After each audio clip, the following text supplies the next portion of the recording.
Okay, and now my presentation.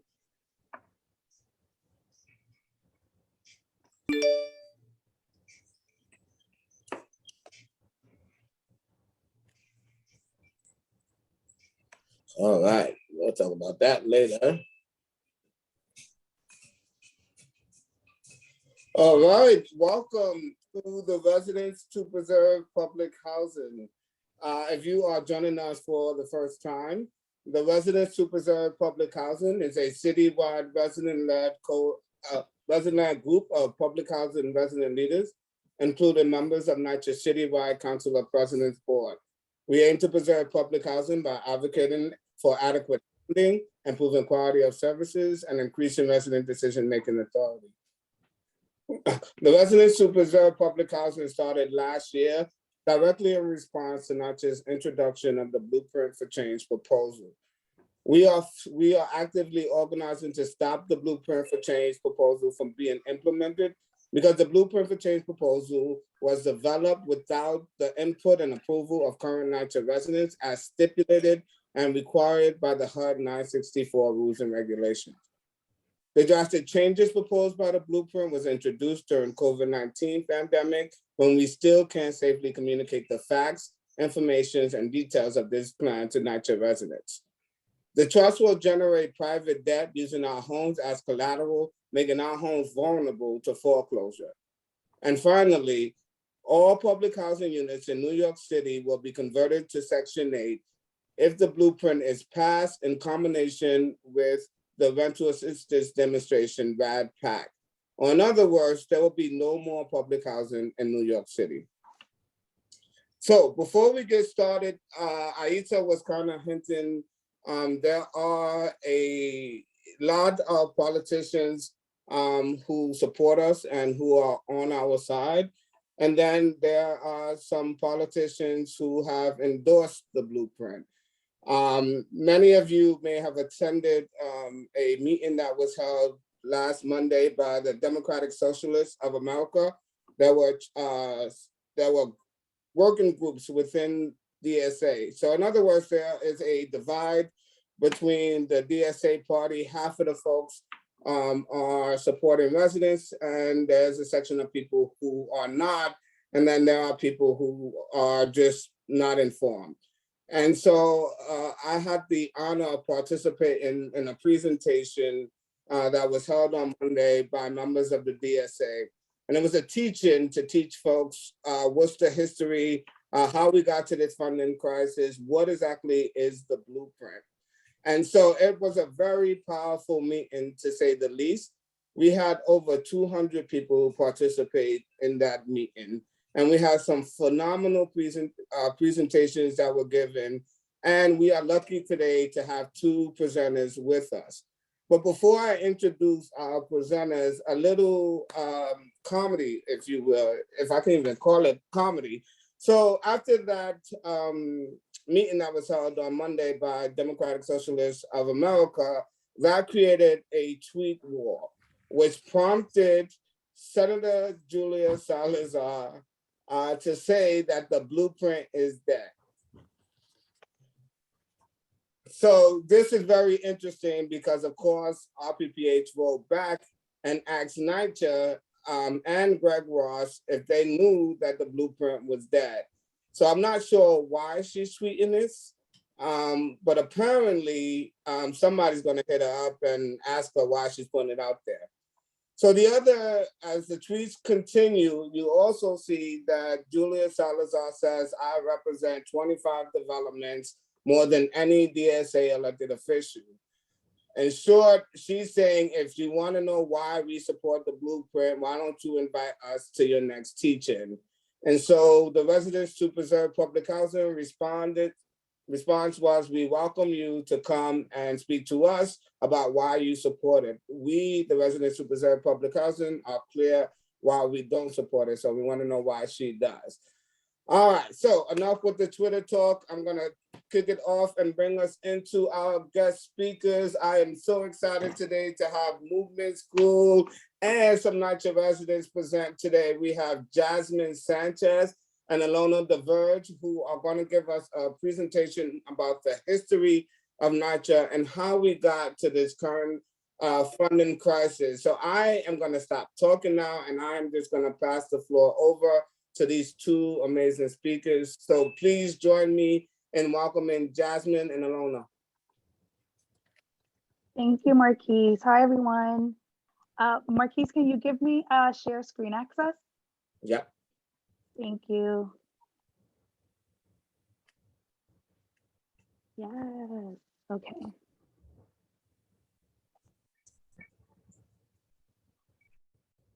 Uh-oh. There we go.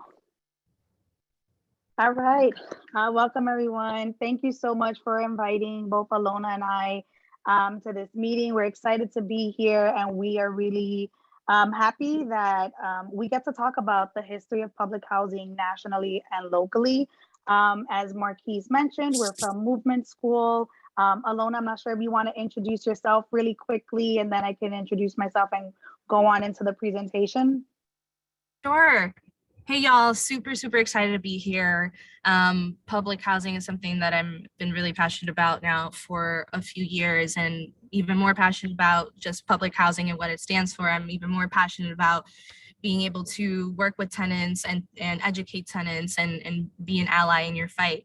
So I'm super excited about this presentation today. I think it's going to put a lot into perspective, and it's going to allow us to learn from history so we don't repeat those same mistakes going forward, especially because of all of the political power that we've been building together.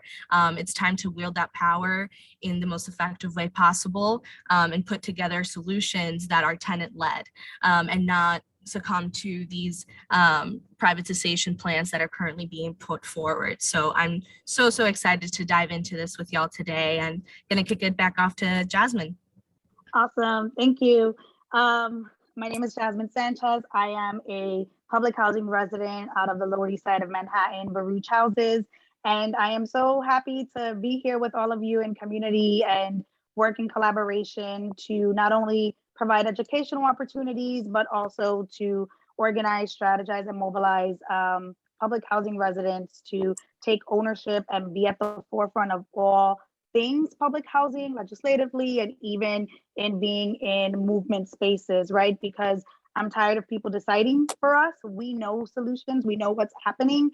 So we need to be at the forefront of these conversations.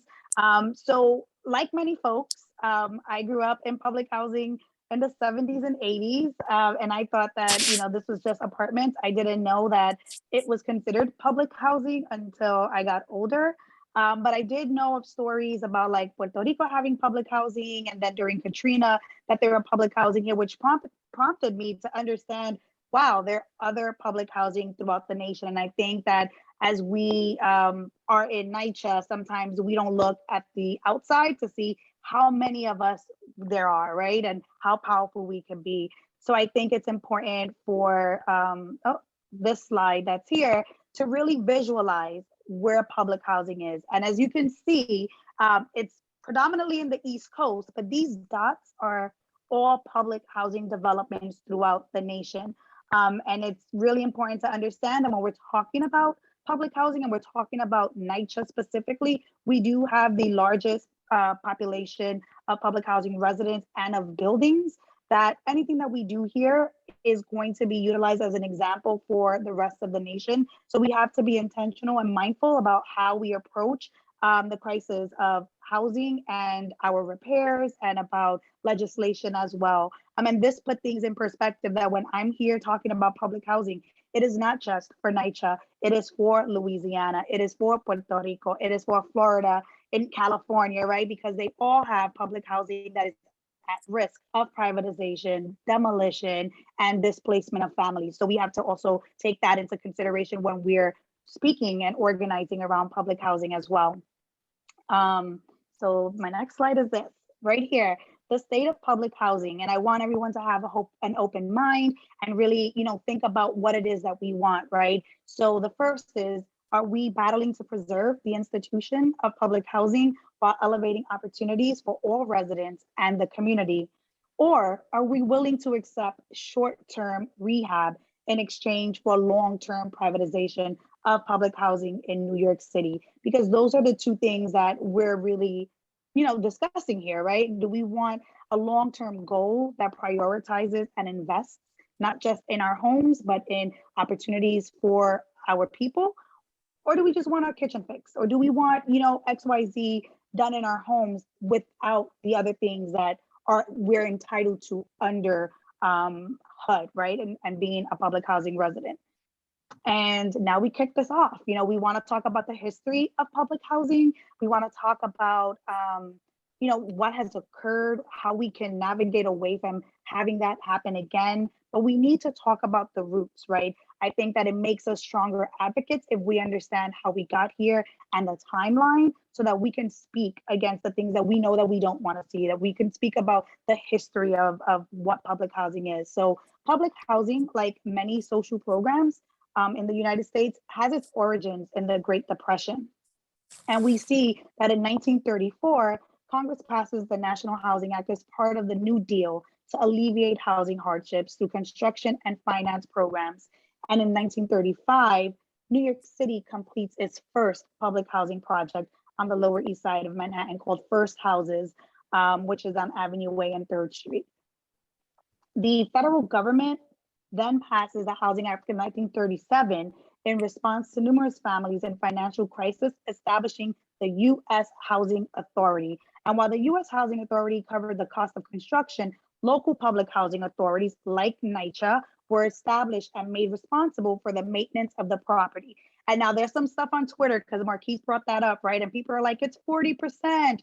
Each household is responsible for paying 30% of its gross monthly income for rent. So those tweets are wrong. So just wanted to clarify that. But of course, it wasn't perfect. And one thing that we have to recognize is that public housing was not created for Black and brown people, for immigrants, right? It wasn't created for people that identify as people of color. It was for white people coming home from wars, white people that were trying to find some sort of upward mobility. It was that investment in their futures, right? And we can see that it's very clear, right? In Chicago, only 35 Black families were allowed into 3 developments, right? And these were 2,414 units, and only 35 Black families were admitted in.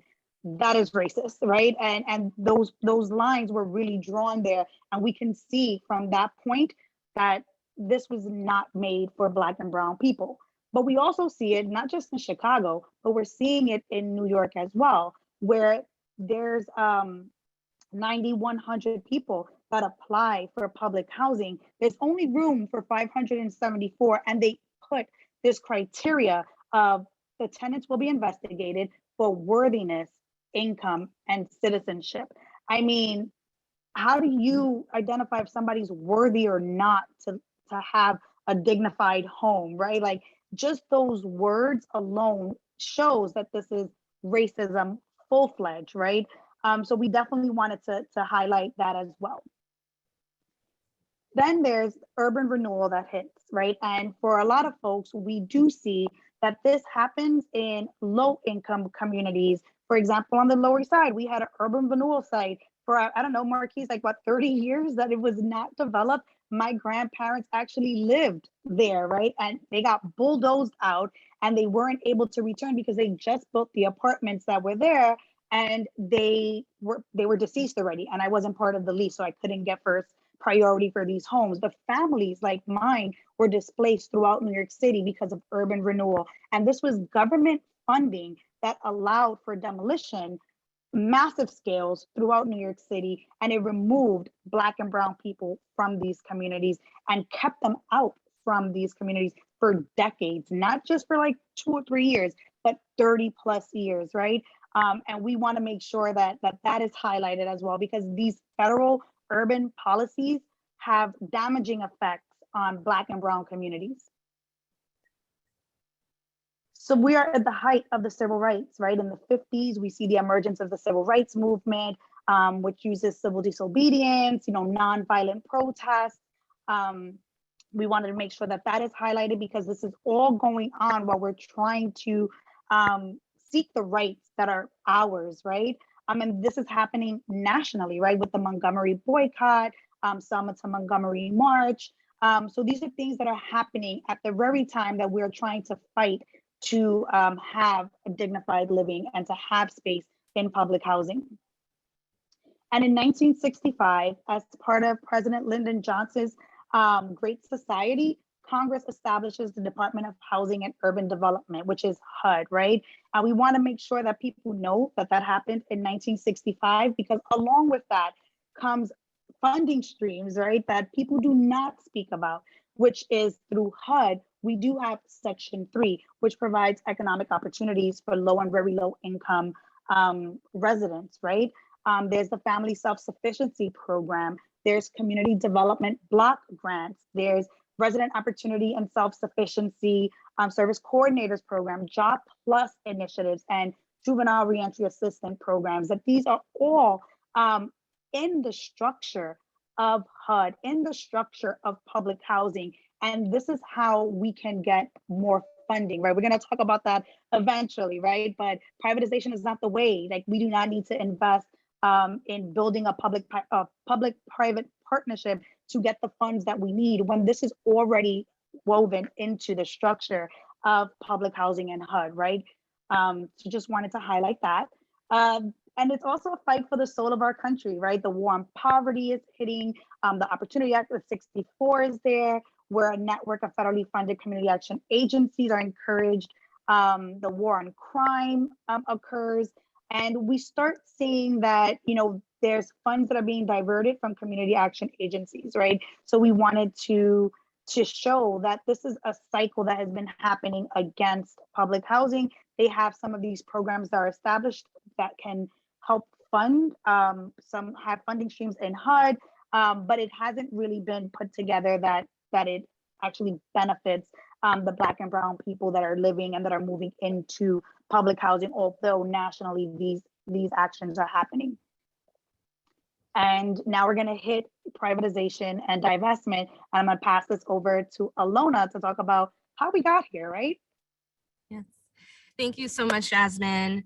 Yeah, y'all. So just to kind of sum up what Jasmine said, right? We clearly see that, you know, public housing, when it was first created, it was this beautiful structure. Into the fabric of public housing was built in all of these social systems, these systems that allowed for the economic mobility of its tenants and invested in the tenants and in the land. And as more people of color began to move into these public housing developments, right, this is when the federal government started to be like, wait a minute, this isn't the purpose of public housing, right? We obviously live in a country that has a very, very racist past, and that is and just because slavery was abolished doesn't mean that those racist and classist policies aren't still keeping people that look like us down and out. And so two really important words that we're going to go into examples of how the government has enacted these racist and classist policies to fight against our communities, right? And how did they do that? They did that through privatization, and they did that through divestment. And so, and you know, we'll talk about the current plans set in place, but I really want to preface this conversation with saying, like, this is nothing new. It has been a concerted effort from our federal government for the past 40 years to privatize and divest from our communities, from public housing specifically, which is divesting from communities of color. And so what is privatization, right? Privatization is quite literally the transfer of ownership or property from the government sector to the private sector. And so AKA NYCHA wanting to privatize public housing. And then divestment is literally when the government decides to either sell, liquidate, stop giving any financial aid or subsidies to an investment that they once had, aka they once invested in affordable housing. But again, because the people that began to start living in public housing look like me and you, they were like, we don't want to invest in this anymore. And again, it's been a concerted effort over the past 40 years to privatize and divest. And so you might be saying, okay, well, what did the government do, right? What actually happened? What are these policies that were set in place? Well, we'll talk about that right now. First, in the 1970s, we kick off the era of privatization with President Nixon. So the Nixon administration issued a moratorium stopping all subsidized housing programs, aka obviously public housing. And he radically minimized the federal involvement in the construction and management of public housing. So this is really when you can draw back the specific point in time where public housing began to crumble and when the federal government began to have their concerted effort to push us out. And so bringing us to 1974, Congress passed the New Housing Act, creating the Section 8 program, the Section 8 voucher program, which allows residents to use public subsidies with private landlords. So again, 1974 marks the creation of the Section 8 voucher, which was only created not because they thought it was a better housing mechanism, but simply because it allowed us to work, the federal government to work with private landlords, aka trying to privatize public housing, public dwellings.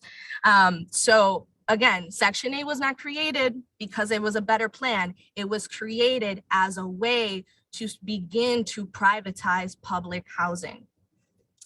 Then it brings us to the 1980s. We got Ronald Reagan in office. What does he decide to do, right? He decides to slash HUD's budget under $40 billion, which is more than 50% decrease from when the Housing Act was first created, when it was 83.6 billion.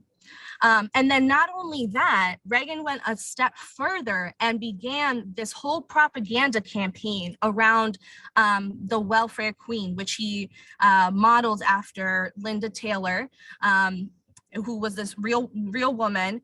And he basically pushed a whole narrative that, you know, we should not be like Linda Taylor, she was a single Black mom living in public housing, and he coined her as the welfare queen.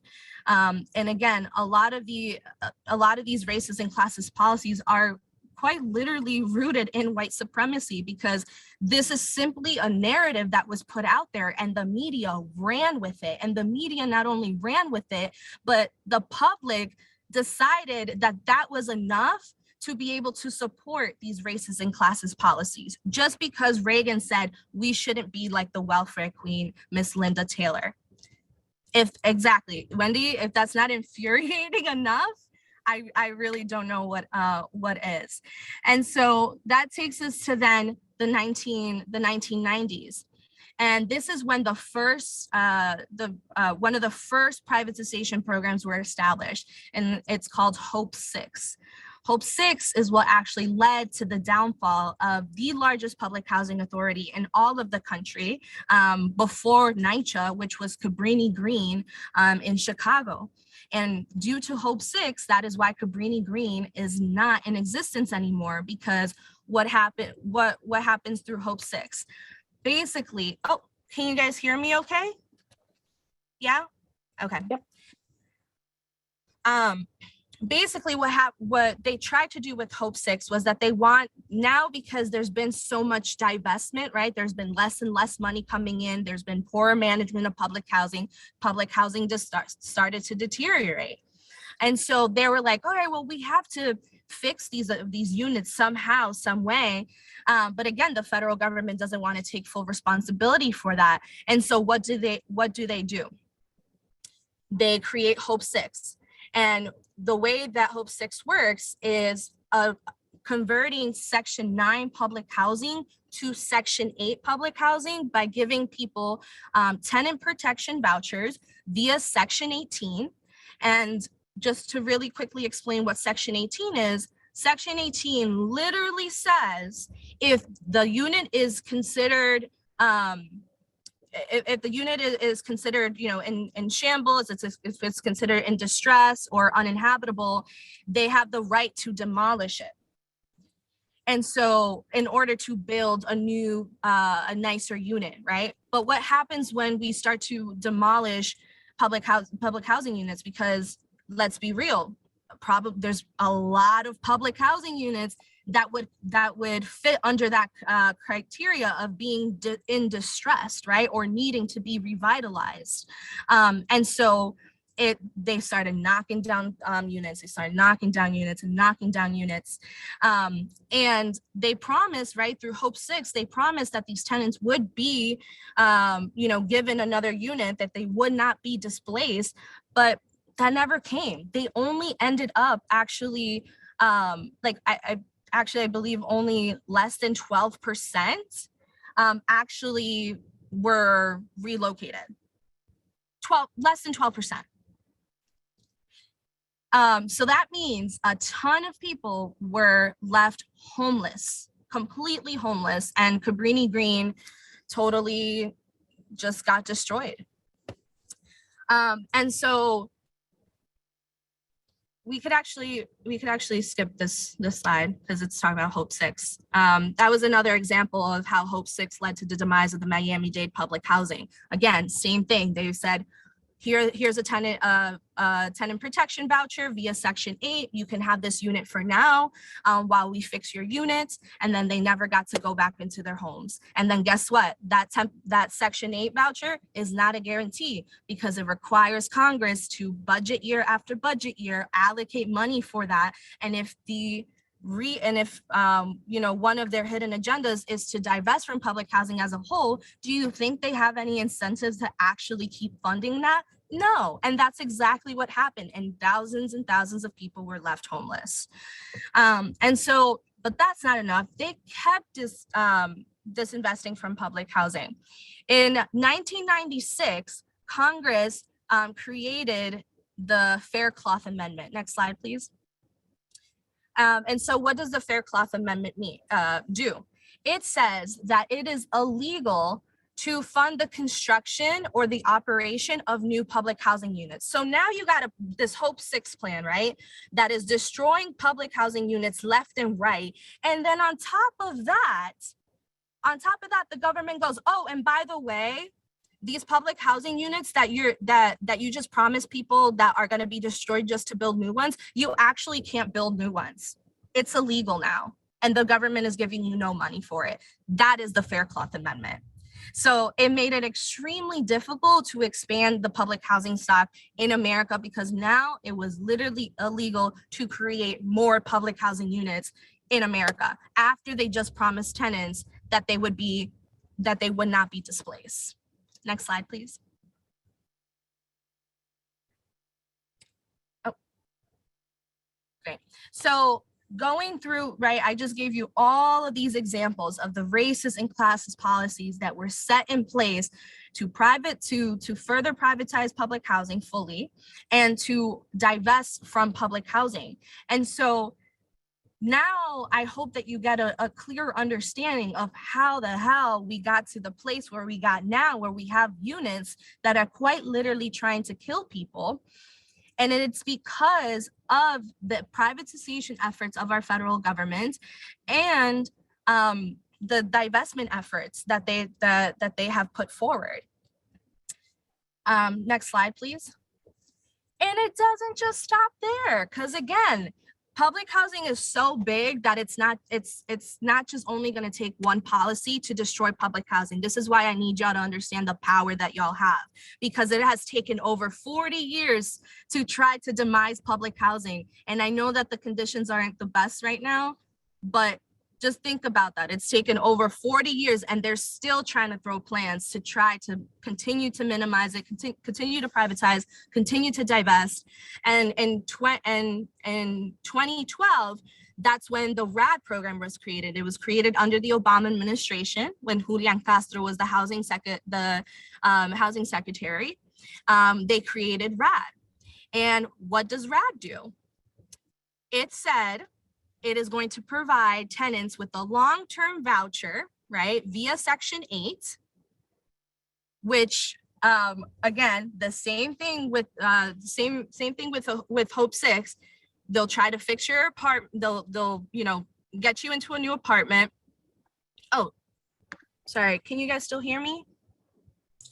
Yes, I'm sorry, Ilona. I was just trying to talk to Tyrone and ask him to check his volume, but please continue. Okay, no problem. And so what does RAD do? What does RAD say? Here's this Section 8 voucher. Here, relocate to this apartment while we fix your apartment, and we promise we'll get you back in your apartment. I want y'all to put in the chat, what does that sound like? What is this, a new program that they're offering here, or did they just rename it? You guys could call out if you want. Rename scam, yes. But if you'll Hope 6. Yeah. Exactly. That is Hope 6. And they really thought that no one was going to notice. And they just repackaged it into RAD. They switched a few other things, and they said that this is a new plan. It was not. And I really want to show you guys this chart because it is crazy to say this, right? And that is that currently RAD has led to the displacement of more people than Hope 6 now. And that's saying a lot because Hope 6, again, remember, was the demise of the largest public housing authority that existed in this country. And so when I really want to draw those parallels and like really focus on that because again, it's history repeating itself. They keep repackaging these same deals, calling it something else, maybe adding a thing or two that tenants said. And at the end of the day, these programs are not even working. Cynthia, you're right. Some of them aren't even relocating folks, but even if they're doing the repairs with you in your apartment, right? Even if RAD is doing, because there are some cases where they do some of the repairs with you living in the apartment under RAD, you have still been converted from a Section 9 tenant to a Section 8, which eliminates basically as public housing tenants, you have to understand that you have the strongest tenants' rights out of any tenant that exists in America. It is really hard to evict someone under Section 9 public housing versus Section 8 because it goes into private management, and private management can do what they want at the end of the day. And so we can't rely on, whether the private management company is going to be good or not, instead of actually just investing into public housing and letting people stay in there and actually rehabilitating these apartments to be what they once were and to operate the way that it needs to operate. Next slide, please. Ilona, Yep. Can I just chime in real quick that this is really important to also understand in regards to the historical aspect, because in less than 2 years, RAD has eclipsed Hope 6 with the largest program to reposition public housing. Hope 6 did it in 15 years. There was 262 public housing projects that were redeveloped in 15 years. New York City was able to do that in less than 2 years. They did more than what Hope 6 did, which is really scary that they're moving at this quick pace to convert and privatize, right? Took 15 years in Chicago, but here we were able to do it in 2 years. So it's scary to have that and compare the two so that we can see like how quickly they're trying to like move out and privatize the public housing stock here. Yeah, absolutely. And again, I think the biggest thing with these plans is there's no guarantee. And so that takes us now to the current plans that we have in place for public housing, right? So what exists out there? And I'm sure y'all have heard some of these plans like Next Generation, NYCHA 2.0 plan, the establishment of the federal monitorship, and then leading us to the newest plan that is out there, which is the Blueprint for Change plan that Greg Russ and NYCHA are trying to push now. And again, this is why the historical context is so important to understand, because these plans have these common threads, and we've seen history repeat itself, and we know what the agenda is of the people actually creating these legislations, right? And where their interests actually lie.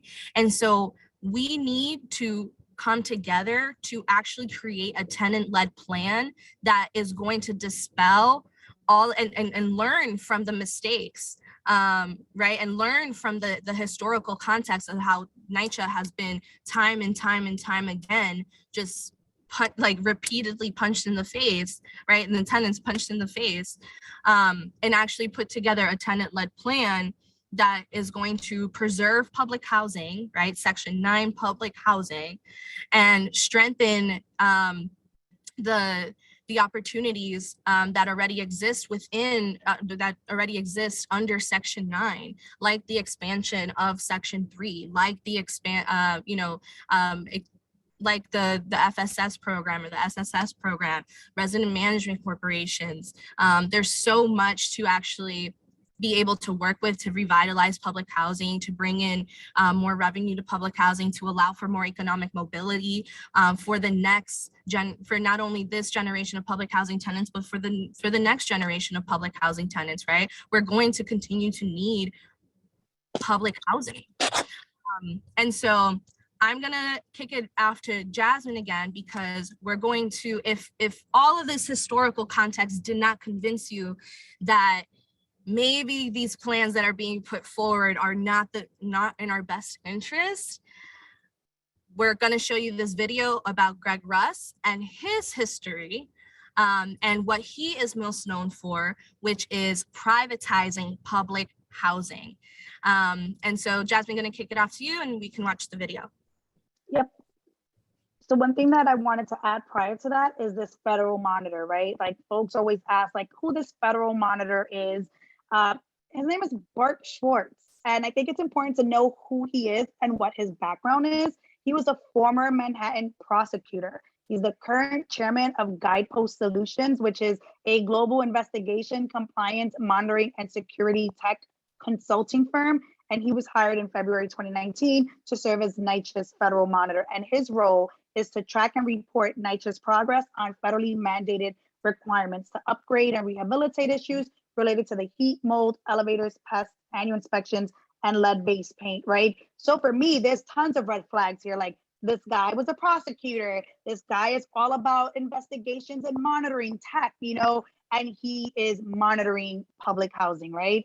So that's like one thing I wanted to share. And now what we're gonna do is link in this video about who Greg Russ is.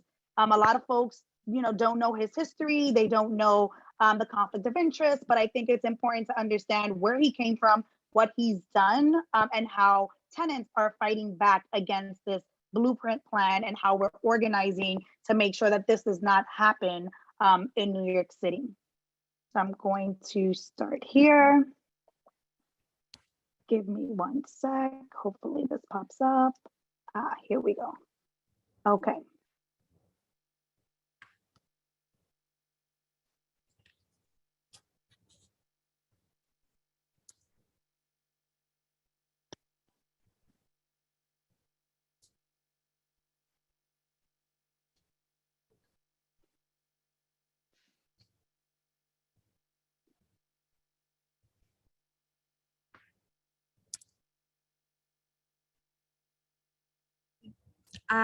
Jasmin, I don't think we can hear it. Can you put the Can y'all hear that? No, you weren't able to hear it? No. Okay. Let me, okay, hold on one sec. While you do that, I'll remind you at the end too. We should can we share the link in the chat? Thank you. Oh yeah, for sure. Can y'all hear it now? No. Stock of public housing in the country. Yes. There is currently a New York City has the largest stock of public housing in the country. There is currently a bad faith attempt by the manager of New York City Public Housing, NYCHA, and NYCHA CEO Greg Russ to privatize a significant number of these units, which would permanently eliminate thousands of the last affordable housing units in New York City and put hundreds of thousands of working class Black and brown at risk of homelessness. This is how we got here and how you can fight back. Public housing was officially created by the National Housing Act in 1934. Its primary goal was to ensure, quote, that our nation should promote the goal of providing decent and affordable housing for all citizens in order, quote, to remedy the acute shortages of decent and safe dwellings for low-income families. Months after the passage of the National Housing Act, NYCHA was founded, and the first public housing development was built in the Lower East Side of Manhattan. Of course, the legislation wasn't perfect, but for decades, public housing was the most desirable housing in the country, private or public. The 1980s, under the Reagan administration, introduced the era of divestment. HUD's budget is slashed to under $40 billion, a decrease of more than 50% from 1970s. Reagan is successful in disseminating the racist stereotype that people in public housing were taking advantage of the subsidies leeching off the government. In the 1990s, the Fair Cloth Amendment is introduced, which makes it illegal to build any additional public housing unless you demolish existing public housing. This makes it almost impossible to provide any additional federal housing for low-income people. For the last 4 decades, federal disinvestment has dramatically worsened the conditions of public housing. Since 2001, NYCHA has suffered more than $2.7 billion in cuts from the federal government. 600,000 NYCHA tenants live in today. Due to the embarrassment over the state of public housing, NYCHA has released various plans over the years with goals to improve public housing. They've been called Next Gen, NYCHA 2.0, RAD, Infill, and the latest plan is called the Blueprint. However, none of these have actually invested in the lives of tenants, and they are all different versions of privatization. The Blueprint is being pushed by NYCHA's new CEO, Greg Russ. Greg has a long history of privatization. Russ's track record of dismantling public housing begins in Detroit in 1995. Russ intervened in Detroit in order to remove the housing agency from HUD's troubled agency list. In 1995, Detroit had 9,007 available public housing units. After Detroit, Russ became the chief of staff at the Chicago Housing Authority in 1997. During his time in Chicago, Russ created and signed the Plan for Transformation, which displaced 17,000 people. After dismantling Chicago's public housing, Russ moved on to Cambridge in 2004. In Cambridge, Russ privatized every single unit of public housing under the RAD program, ending public housing in Cambridge. Following the mass privatization of Cambridge's public housing, Russ was hand-selected by the city of Minneapolis in 2017 to end public housing. Russ put an end to public housing in Minneapolis and displaced over 15,000 low-income Black and brown tenants and made sure that the 40,000 people on the wait list for public housing never have access. To make it worse, Greg Russ's family is one of the largest owners of federally subsidized low-income housing tax credit properties in Minnesota, with similar investments in other states. This means that Greg is personally getting richer while he ruins the lives of literally tens of thousands of public housing tenants.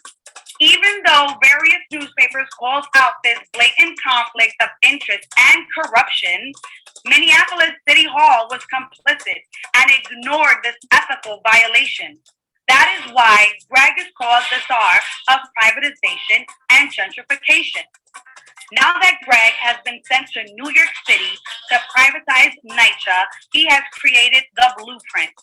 This is a set of ideas designed to invest billions of dollars of capital back into the apartments and fix many of the issues that have confronted residents for years and years. This bill will affect, in one way or another, all 600,000 plus NYCHA public housing tenants in New York City, as they are closest to the pain, the everyday challenge of living with NYCHA as a landlord.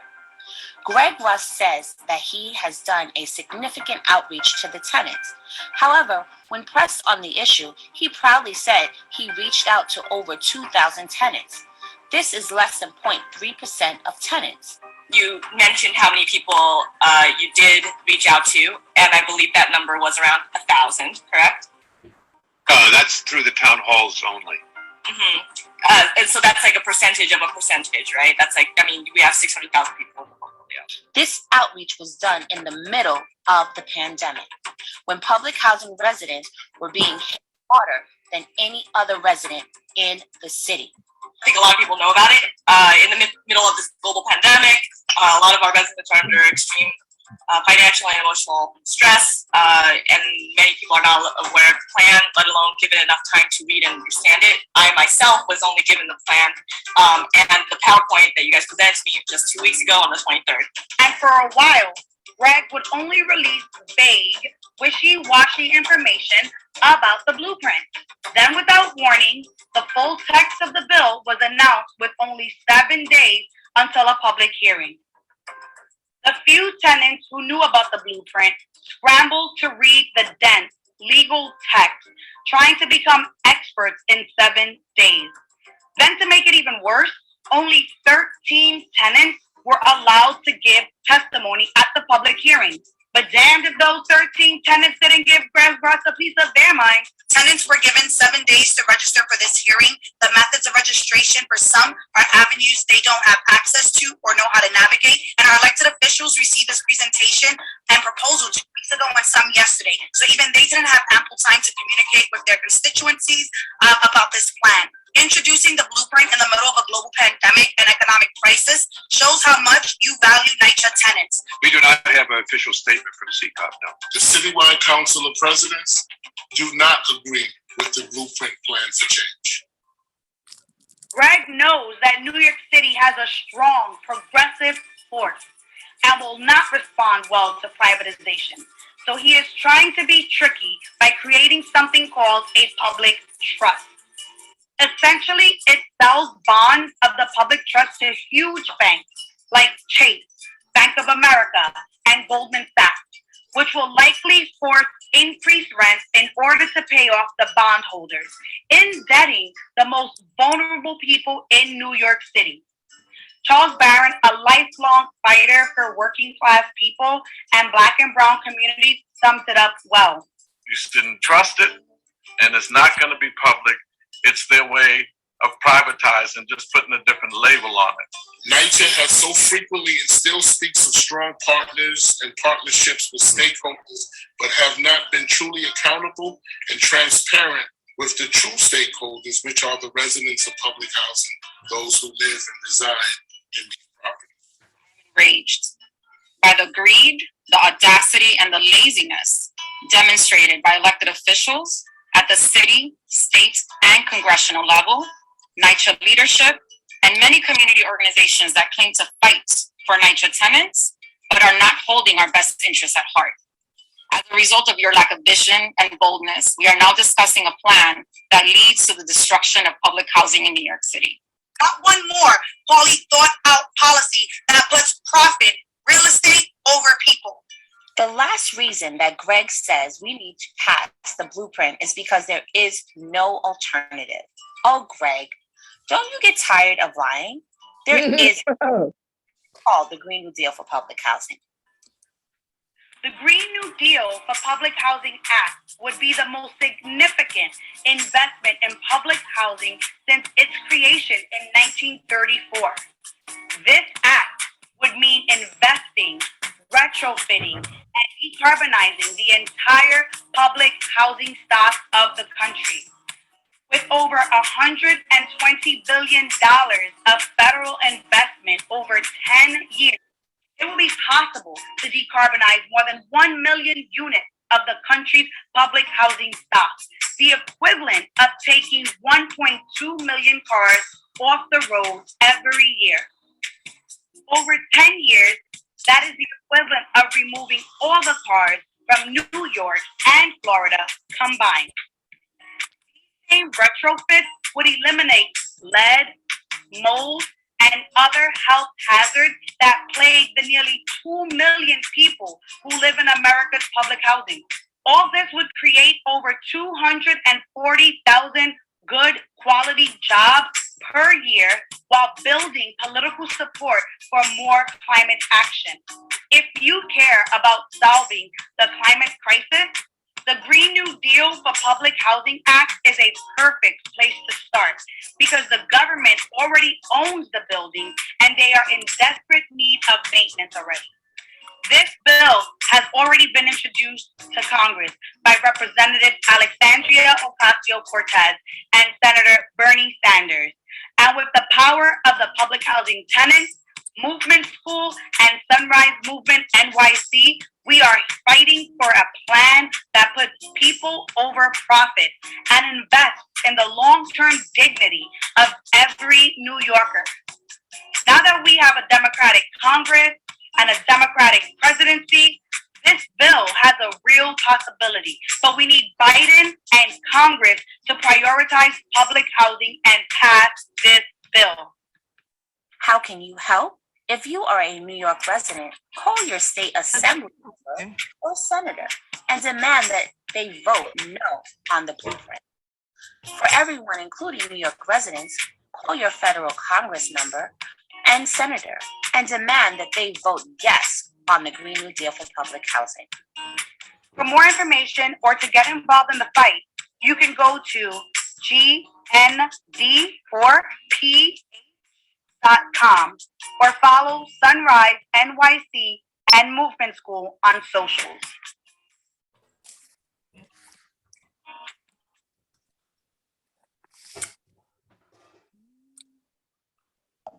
I remember that hearing like it was yesterday. Listening to cut you off, Jasmine. Symbolism, huh? Oh yeah, they kept, and people were just like, let her speak, because they didn't even accept me to speak at all, which is the problem, right? They had all these other folks that were able to speak, but they didn't prioritize public housing residents. Fortunately, the two other folks that were in my section in the cohort, they were just like, we give her our time, and they allowed me to take up the full, 10 minutes. But it was crazy. And this is what they do, right? They try to silence public housing residents and just want folks to listen to like this one-sided, presentation. And we refuse to let that happen, right? But that video is something that, we put together as public housing residents with the resources from Movement School and Sunrise Movement. We did go through like a reclaim program where we learned about these policies. We learned about the different funding streams. And then within a week, we had to learn about the blueprint because there was this hearing at the state level that we wanted to be active in, right? And have all of the information that we needed.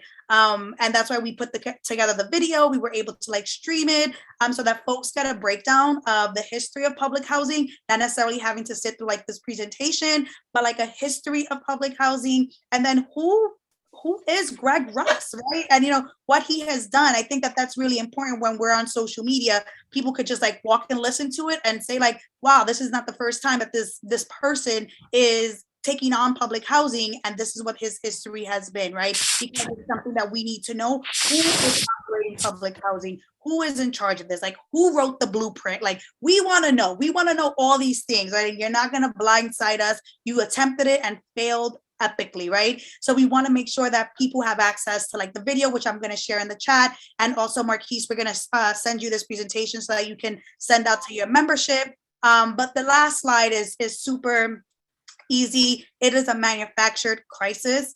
The goal, as Ilona has mentioned, is always to divest and privatize the public housing stock, like once and for all. That's it, right? This is what they want to do. We have seen that there's 3 ways that HUD can do this, and it is through RAD, it is through the demolition and the selling of public housing property, as we've seen in Hope 6, and we're starting to see that with RAD.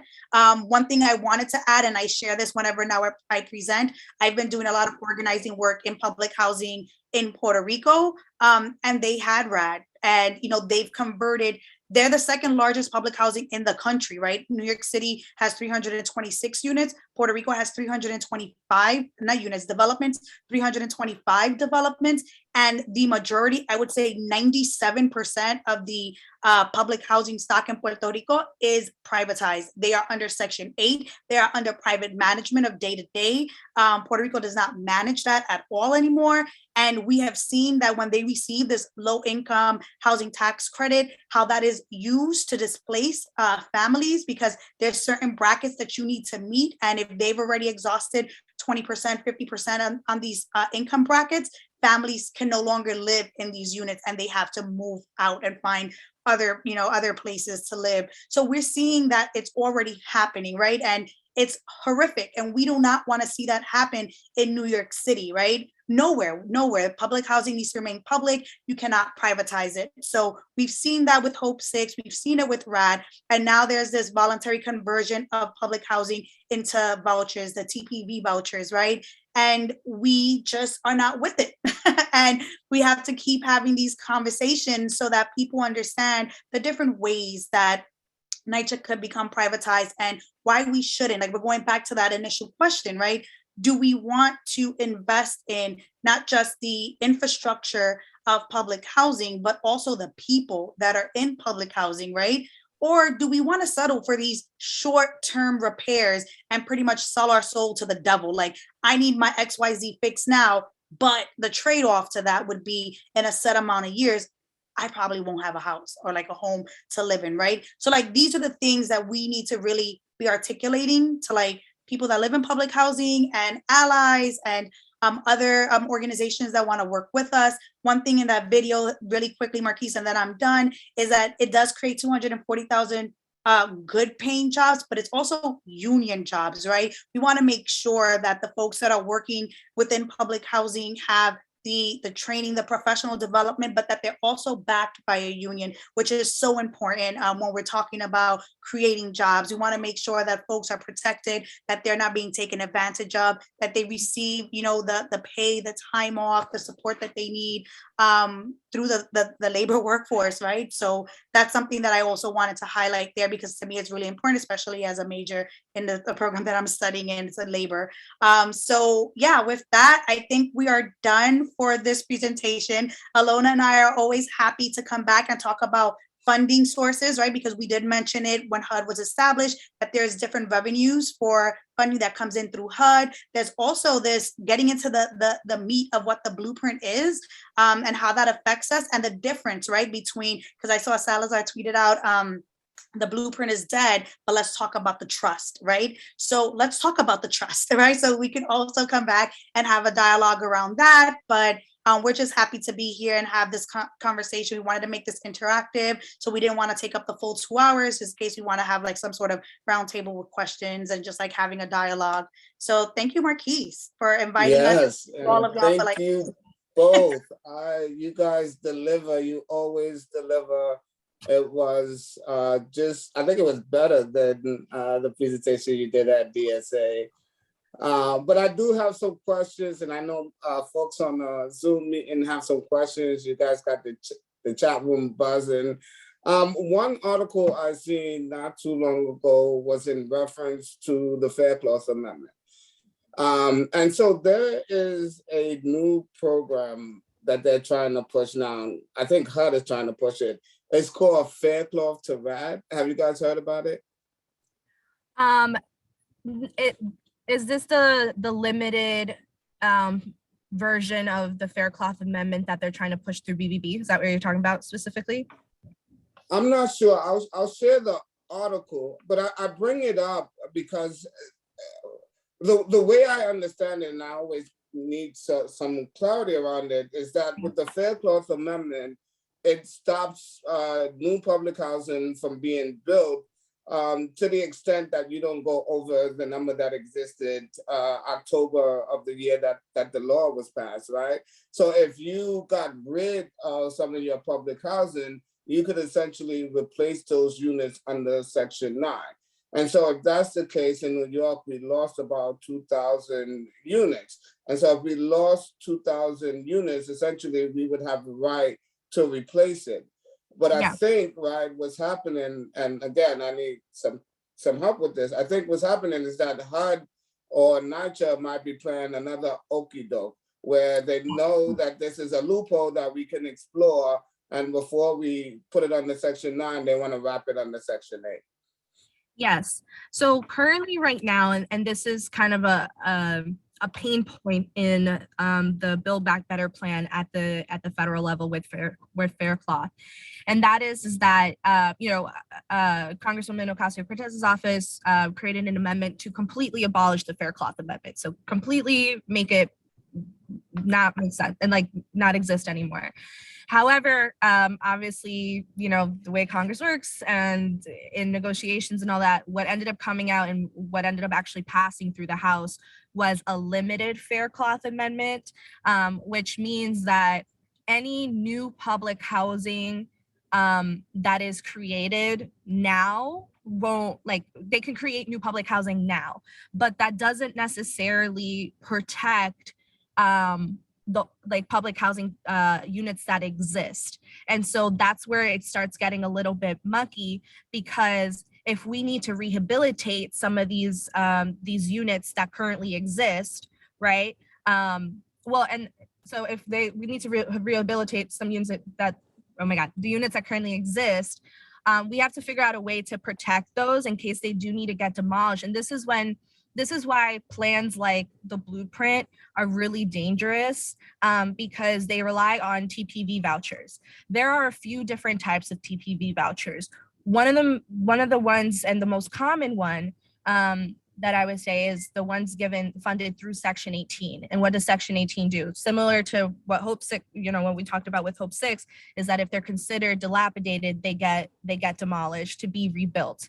And so there's still not clarity that if there is money that is coming in through tenant protection vouchers, right, through the blueprint, if we don't, let's say, God forbid, we can't stop the blueprint or something, there's not a guarantee that old public housing units will be protected under the new Fair Cloth Amendment, because they would be considered old public housing. And so that's something that needs to be worked out. And that's something that tenants should be aware of, and something that we should continue to fight for, is the complete abolishment of the Fair Cloth Amendment, not some limited version or anything like that. Because that could be the loophole that you're talking about, because then they wouldn't have to replace those public housing units, and that's not a good thing. Thank you, and I'm glad you brought it up, because I think that is a key part of the solutions when we put together any resident plan that we all can stand behind.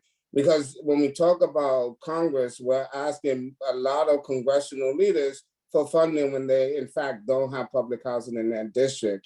And so eliminating the Fair Cloth Amendment would allow them to build public housing and take full advantage of the federal funding that comes under Section 9. Mm-hmm. So last question, and then I'm opening it up for full discussion. So you may have seen it buzzing all through the chat. Everybody wants to know how they can get a hold of this presentation, the video, everything that you shared. Would you guys be down to come meet with resident leaders from any of these developments groups to give the same presentation? And if so, can you share some contact information in the chat box? I would be so happy to, and I'm absolutely sharing my info. Like I said, one thing that I love even more than organizing public housing is being able to work and educate public housing tenants. And so I would be just really honored and happy to. Thank you so much, Jasmin. Yeah, no, I agree 100%. This is something that's dear to my heart, being a resident of public housing. And I feel like having these conversations, meeting with people, and just speaking through what this can look like and how we can build this collaboratively is really important. And I invest my time and my heart and my energy into this. So absolutely, I dropped my telephone number and my email. Feel free to contact Ilona or myself. And Marquise, I'm gonna share the slideshow with you so that you can disseminate it to the memberships so that they have access to this. And obviously anything that Ilona and I present, as always, and our comrades too, y'all can feel free to like share that, take it, do it with your residents so that this information is getting out to as many people as possible. But we're also happy to come in and, you know, have a dialogue around it. But we want you to use these tools and, you know, keep it pushing forward, because a lot of folks need to know this. There's 326 developments in public housing. Ilona and I are not going to get through all 326, right? But that's why we are building this coalition, and happy to be here in this space because we know that y'all could disseminate the info. Thank you. And with that, our first person to help us open up this chat is Ms. Beverly McFarland. Good evening, everyone. And thank you for coming on, because you're a breath of fresh air. You both are breath of fresh air. I've been hollering from the rooftops for the same thing. Anyone that know me, I go on every organization that I've been speaking on. I've been saying the same thing. The language in the tenant protection vouchers are, it clearly states abolishment of, first of all, they are giving it on false pretense, because in the blueprint, in the language in these tenant protection vouchers clearly say they only supposed to be used if the resident or the tenant their home has been abolished, or they have been that have to transition into like the apartment's going to be abolished or condemned. So why are they giving those vouchers to us if they are not abolishing our, you know, am I saying it right? Abolish or demolishing our property. So that's why I said I think he's bamboozling us, because they demolish. If that language is in the tenant protection vouchers, then they have the opportunity, if they deem that our apartments is unhabitable, they can condemn our apartments. Yeah. And then they abolish section 9. They think they slick. People have to pay attention to what the language is in that tenant protection voucher. And why is NYCHA being able to get those tenant protection vouchers from HUD to give to us when we are not, our apartments are not being demolished. Yeah. Okay. And then the second thing is the trust. Trust what? How can we have a trust of 9 people on a trust and 4 is resident? We will never have the right, or we will never have the majority of knowing what's going on for our home and speak about our homes, because we're not the majority on this board or in this trust. And then 2 of them, really, it will be only 3 people, because 2 of the residents are selected by HUD, by NYCHA. Yep. So now we're down to only 3 residents. Wow, thank you. So again, thank you. Y'all a breath of fresh air, because I've been hollering the rooftop, telling people, please pay attention to the tenant protection voucher and what it will do, how it would affect us. You're absolutely right, Beverly. And Jasmine, I don't know if you want to add some things here, but I think the one thing I was saying, this is just my humble opinion, right? I think history has proven, it has made the reason for all of this really clear. And that is that we live in a racist country. They have been trying to privatize and divest from public housing and have literally had a concerted effort over the past 40 years. And so, but we need to stand up against that, obviously. And so for me, it's very clear why they're doing this. It's part of their 40+ year plan. But Jasmine, I don't know if you also want to add anything. And there's just one more thing I want to say. Just read up on the East Lake Meadow in Atlanta. They did the same thing with them. They abolished their homes, saying they were going to bring them back, and they never brought them back. Yep. Yep. And I think historically that's something that's happened, throughout the country where they say, yeah, we're gonna, fix your apartment, you will be able to come back, right? But we've seen that that has not been the case. A very small percent of residents actually do return home. One thing too that I wanted to add, you mentioned about like this board on the trust, right? Where we're not the majority of like the decision makers. That's also the same structure right now on the NYCHA board, right? There's 7 members, 3 of them are tenants, but the other 4 are not, right? So we don't have decision making when it comes to how this money is being spent, right? Or like anything like that. And it's built that way, like they do not want NYCHA residents to be at the forefront of like their own destinies, because we're going to advocate for the stuff that we need. We need to have economic development. We need to have our repairs done. We need to make sure that our communities are taken care of. And we've seen that it's a battle, even like with, and I'm speaking from like my own, lived experience being a public housing resident, where we want stuff for our developments, we want stuff for our communities, but it only reaches at such, this level. Imagine if there were 5 public housing residents sitting on this board and 2 of them, right? Like we would be passing things that they would just be like, what the hell is going on here? No, we're fighting for ourselves because no one's going to take care of us the way we will take care of us, right? And I think that in the last few years, there's been a lot of advocacy work, right? The folks that have come before myself and Ilona, like we are never going to erase that history of the work that's been done prior to, because we learned from that, right? But now they're seeing like, wow, like all these folks are really uniting and pushing forth on this plan. Like we are not gonna have this happen. And I think it's something it's very telling in the moment that we're in, where we have the folks that came before us, folks that are just learning like myself, and other folks that are just ally groups, right? Because normally people are just like, oh, public housing residents, like they're by themselves, right? Like nobody wants to mess with them, etc. But they've seen like we have climate advocates on our side. We have folks that are in the education sector. We have folks from labor. We have healthcare. So like all of these different sectors are coming in to advocate with us, that they're just like,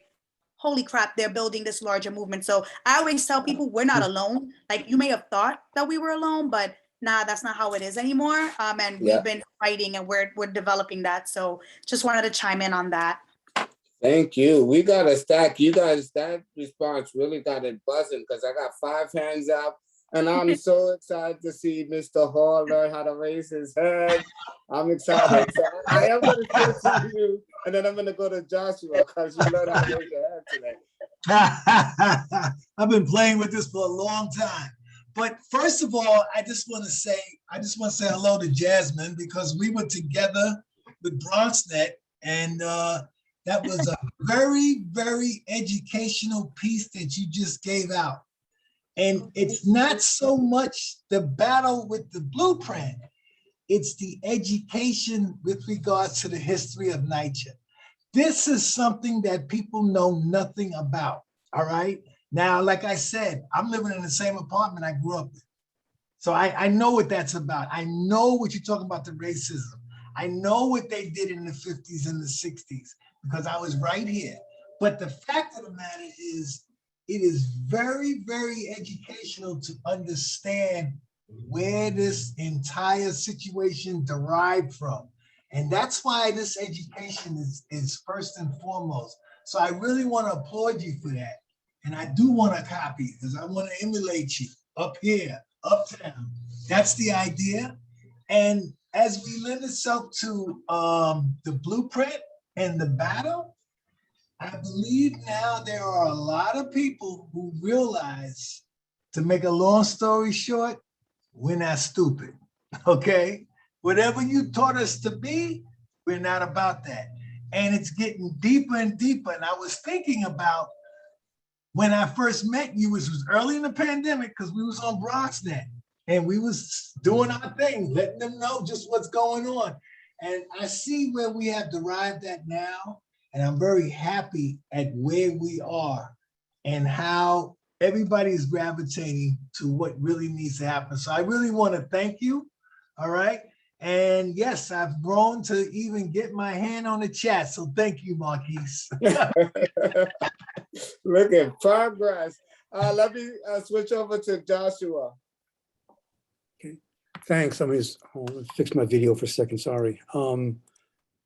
it was a really powerful presentation. I really want to circulate it to my union, both about housing and about privatization in general, because the one thing the union has done has been hammering against the dangers of privatization in all public services for a long time. We know what happens when they try and sell something off in the name of efficiency. It just goes downhill and some of their fat cat friends get rich. The one thing I would say, though, is that I would love to get rid of Greg Russ. You don't know how badly he's my boss.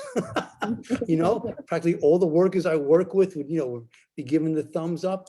But this is bigger than him. It started before him. This comes from Washington, this comes from HUD. So, it's not just about a regime change. Whoever, if the current policies are in place, no matter who they put in, it's going to be the same kind of garbage. So I love the campaign to get rid of him because of what he represents and because of the policies that he initiates and supports, but it's not about an individual. And I would just say the same thing about who our allies are in this, in public office.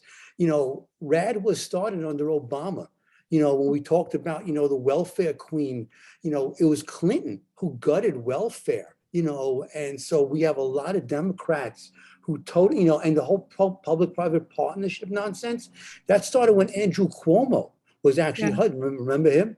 I'm trying to forget him, but remember him? But he was HUD secretary, and that's when when they really got down to the brass tacks on selling things off and bringing in the public-private partnership. So, so is a much better chance of this stuff passing in Washington now, maybe, but we still need the boots on the ground because we, they're still in bed with the developers, and we still don't have too many friends in high places. So, but you just want to say, so it was a really great presentation, and agree with the breath of fresh air stuff, especially from the union point of view. Thanks.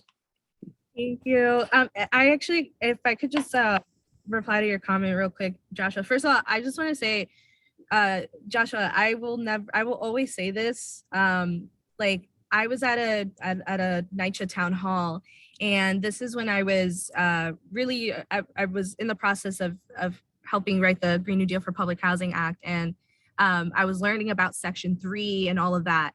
And like getting just like really deep in there. And I had heard Joshua speak at the conference about Section 3. And I immediately went up to him afterwards, and I like picked his brain. And Joshua, your conversation is actually what like catapulted me into like diving even deeper, like making sure that Section 3 is like being expanded, and that we're including it in the Green New Deal for Public Housing Act from the jump. Like it was your conversation, especially when I heard you speak, because I was like, yes, exactly. And you just had solidified all of that for me. So I just wanted to shout you out for that and all your incredible work on the union front. And then I also want to say, just to your point about the our allies on the federal level, I don't know if y'all knew, but the Build Back Better plan is not perfect by any means. There's definitely a lot of stuff that we still need to make sure that we fight against, and we don't just kind of let slip under the rug. But y'all, there's $65 billion being allocated to public housing for green retrofits for the first time in over 40 years. That is a testament to all of the organizing that each and every one of you on this call has been doing and will continue to do. And so if we were able to get that, at least that now, I mean, if we continue to organize and band together, imagine the possibilities to actually enact this bold vision that we all want. And I think that it's the perfect, time to do it. We had folks like Chuck Schumer coming out and saying, proposing money for public housing. Again, not perfect at all. We still need to keep those folks accountable. But it was the first time in over 40 years that public housing has been significantly funded from the federal government. So I, again, just really want to just emphasizing your point, Joshua, and congratulations to all the tenants on the call, obviously. Hey, thank you. Got to keep pushing, right? We'll take it now, and we're going to keep fighting. Exactly. We got Brother Kraft from the Tenants Advocacy Group. Good afternoon. Good afternoon. Good afternoon to all our advocates on here. Marquise, thank you for the platform again. Thank you for uniting an entire community of our public housing and public servants as well. I would just like to take my 5 seconds to highlight the point that one, the video was well put together. Let me put that out there. It was very informative, and it hit on a lot of points that we have been trying to push home in a way that saying it doesn't. So to you guys, I take my hat off for that. It was well put together. With that said, I was quite amazed by how many people were actually blown away by the video. And the reason why I say this is because most of what's on the video at this point in the game should have been common knowledge, especially to most of our advocates here. This is actually the reality that a lot of these complexes are actually living. And to make it a bit clearer, it was mentioned in the presentation and earlier that the threat of displacement looms over our head. Just to give you guys an update, displacement is actually happening right now. People are receiving eviction letters as we speak. Elections are being rigged as we speak. So these things in real time already started happening. People have already started being displaced. There's no actual record of the displacement that's taking place. There's no actual record of these adverse effects that's happening, including health situations from mold and lead. Nobody is taking record or account of these. It just like nobody's taking record or account of the complexes that have begun to displace their tenants. So while we applaud the efforts of us coming together and uniting for the common cause, it's crucial for us to realize that one, what we are projecting or anticipating has already begun. It's already started. It's time for everybody to catch up to speed on what's going on a daily day-to-day basis, and we cannot fool ourselves into thinking that because it's not happening in our complexes that it's not happening across the city. I was saying this since the summer started, that displacement had already started. Another group, UFAD, has been saying the same thing for just as long, and we've been in situations where we've had to help tenants to stay in their apartments. So thank you guys very much. Keep up the good work. We got to keep fighting, but we have more at stake than we realize, and a lot of our brothers and sisters are being displaced while we're having this meeting. Absolutely. Absolutely. Thank you for raising that. It's important to understand, right? We're knee deep already. Bringing us to Brother Tyrone, you have the floor. Hello, how's everybody doing? Happy holidays and everything. At St. Nicholas, they are using federal monitor money. They want to give $350 million worth of repairs and renovation in this development.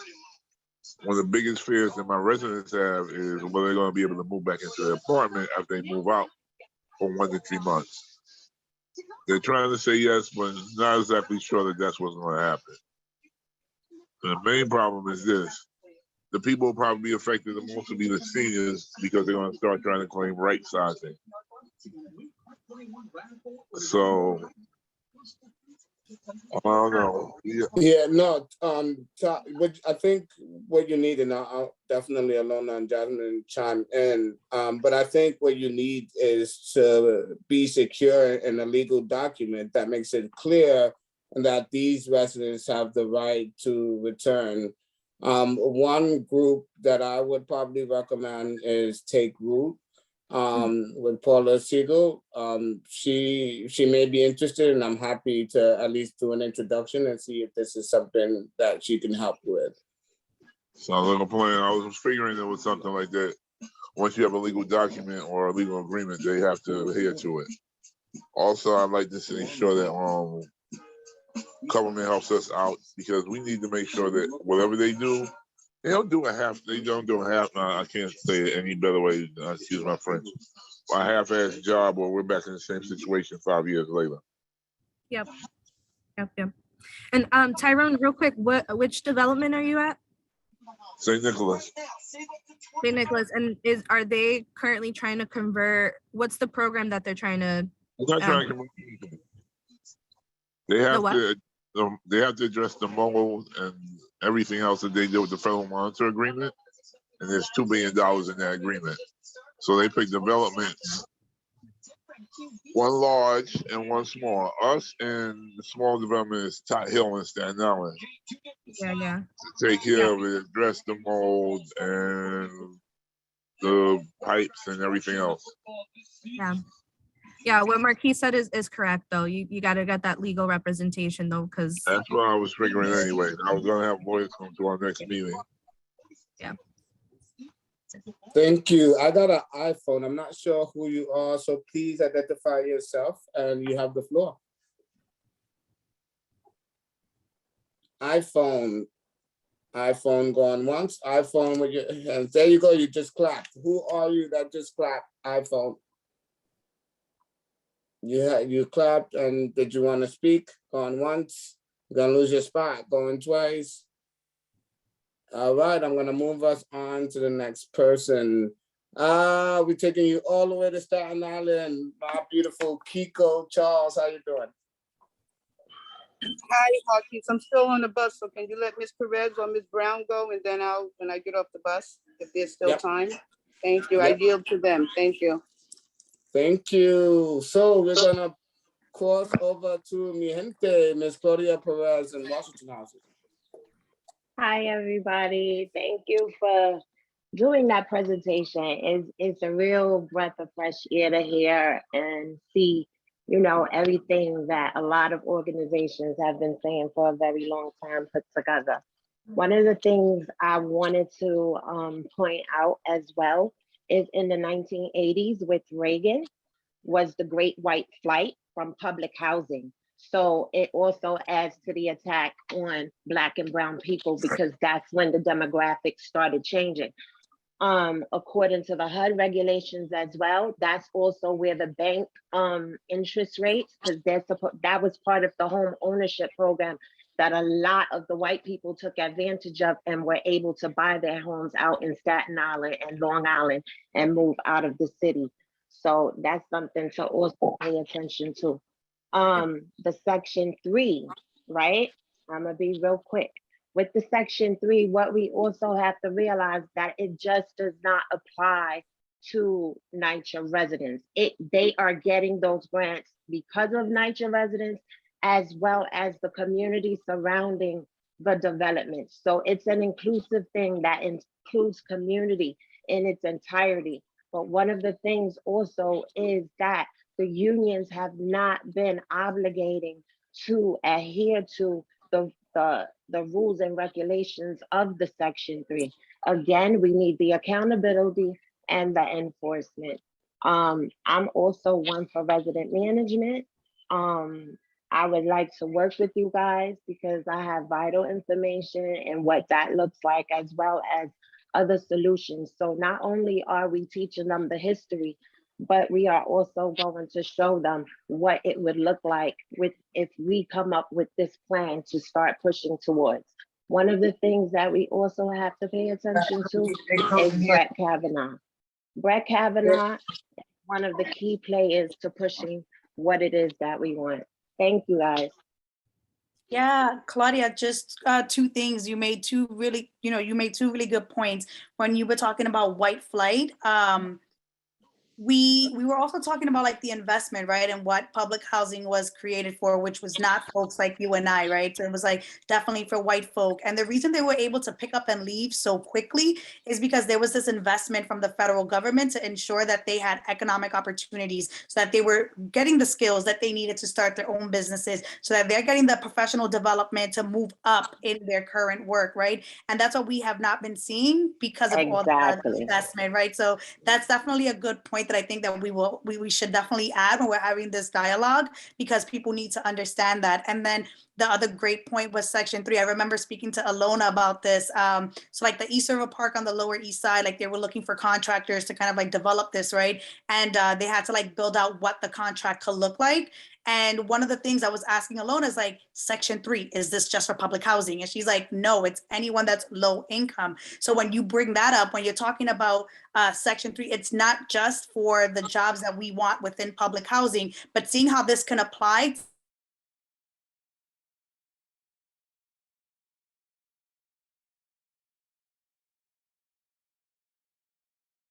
residents have access to these jobs, but folks from other low-income pockets within these communities, right? So I think that that's really, really important to amplify as well. So thank you for bringing that up. Thank you. I don't know. I just had a moment. I thought it froze, but maybe it was my screen. So I'm gonna keep us rolling on the queue. We have Mrs. Brown is next. Yes. Good afternoon, everyone. And a special hello to you, Ilona. I think it's been almost 2 years since we've last spoken. Yeah. And I want to thank you for your hard work and your leadership. And as everyone can see the results, I just want to stress 2 things, and I very much appreciate the presentation. I'd like to elaborate on 2 things. Greg West has not delivered anything. And Albany only understands deliverables. So that needs to be stressed when you go to Albany or approach Albany, that he has not delivered anything as promised. And then do 5 bullet items why the blueprint is not NYCHA resident friendly.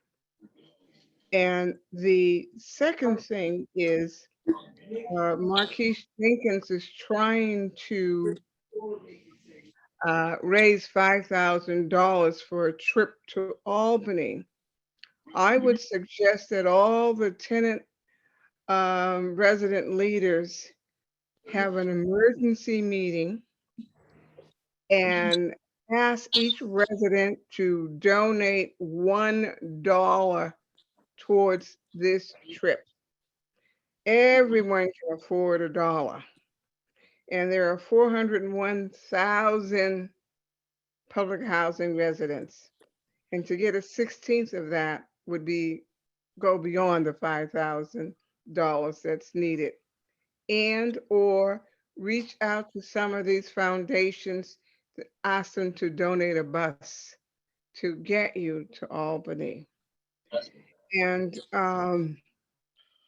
that's what's needed. And as far as Section 3 and the unions are concerned, the unions do not seem to understand that there's enough money there for Section 3 contracting and resident-owned businesses.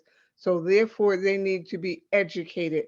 There needs to be a Section 3 forum with Keith Swiney to educate these folks on the rules and regulations and nuances so that everybody has a fair share. And you can't address something, the legislators cannot understand something or make a decision on Section 3 if they don't understand it, as well as the residents. And so on that note, I appreciate all that you do, and I wish you the best. Well, thank you so much for mentioning the fundraiser. I appreciate it. And I 100 agree with your recommendation. I invite everyone to follow through on our recommendations. I will share more information on it. But again, thank you so much for bringing that up and sharing it with everyone. I'm going to keep us rolling because we still got a couple of people up. I'm going to take us to Ms. Maria Forbes.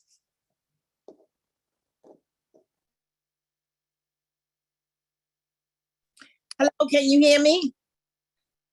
Yes, hello? We can hear you. We can hear you. Good evening, everyone. Oh, I want to just tell the ladies, what state are they from, Marquise, the 2 ladies that did the presentation? They here, New York, Manhattan. Oh, well, listen, I didn't think we didn't have it in us. Trust me, I know that we have it in us to do this type of homework in history. I'm sorry, Ethel is not on tonight. But I belong to a group. One of the other things I wanted to say before I run to the store is that the same way we talk about running to Albany, we got to run right here as well. I have gone to community block grant meetings and saw none of us. And for them to bring that information up that there's money in different sockets, if we don't start showing up to some of those other meetings to put our hands in it, as well as NYCHA's executive board. I went there, I screamed on them in 2014, and I'll say, what I say to you, I'm gonna say back to myself, I have not been back there since, because I was the only one there for the last 3 consecutive meetings in 2014. So I wanna hope that we get some attorneys to push this plan through. I don't wanna go red. I don't even wanna go blueprint or the trust either. That if we can fight to go green or to get additional funding to keep public housing alive, I would love to see that. Myself and Ethel belong to a group called National Congress for Neighborhood Women. And I've been traveling around the United States since 2016. And when I got to Ecuador, when I got to Malaysia in 2018, the World Bank said public housing was ghettos. And I have the PowerPoint presentation to prove it.